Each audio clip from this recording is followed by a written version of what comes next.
जय शिवराय. नमस्कार शेतकरी बांधवांनो, आजच सबस्क्राईब करा आपला चॅनल आपली बाजार समिती म्हणजे शेतमालाचे बाजारभाव रोजच्या रोज दररोज व बेल आयकॉनवर क्लिक करा व मिळवा दररोजचे बाजारभाव लगेचच्या लगेच.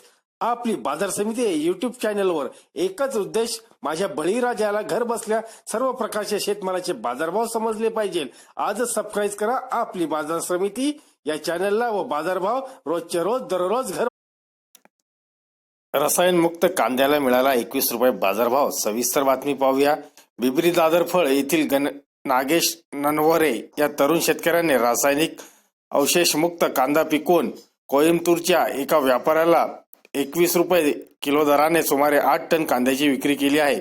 सध्या महाराष्ट्रातील पडलेल्या कांद्याच्या दराचा विचार करता या शेतकऱ्याने वेगळ्या पद्धतीने कांदा पिकवून मिळवलेले मार्केट अन्य शेतकऱ्यांनाही मार्गदर्शक असे ठरले आहे. श्री ननवरे हे सलग तिसऱ्या वर्षी रसायन मुक्त अवशेष पद्धतीने कांदा उत्पादन घेतात.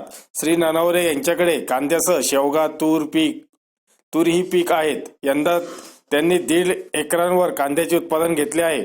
तो पूर्णपणे रसायन मुक्त अवशेष पद्धतीने कांदा उत्पादित केला आहे.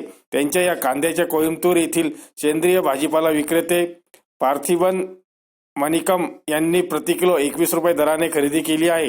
ननवरे यांना 1.5 एकरात उच्च प्रतीचा 8 टन कांदा उत्पादित केला आहे. सध्या बाजारात कांद्याला प्रति किलो 5 ते 6 रुपये दर मिळत आहे. मात्र त्यांच्या कांद्याला चौपट दर मिळाला आहे. नागेश नरवरे यांनी कांद्याची पुणे येथील प्रयोगशाळेत तपासणी करून घेतली आहे. त्यात रासायनिक अवशेष नसल्याने प्रयोगशाळेचे प्रमाणपत्रही केले आहे. तसेच कांद्याबरोबर तूर, शेवगा ही पिकेही घेतली आहेत. सोलापूर शहरातील काही व्यापारी त्यांच्याकडून हा माल खरेदी करतात. तालुका कृषी अधिकारी नंदकुमार पाचकोडवे यांच्या उपस्थितीत नुकताच 8 टन कांदा व्यापाऱ्याला पाठवण्यात आला. धन्यवाद मित्रांनो. अशी शेतीविषयी माहिती तसेच शेतमालाचे बाजारभाव यासोबत आपण रोजच्या रोज दररोज भेटणार आहोत.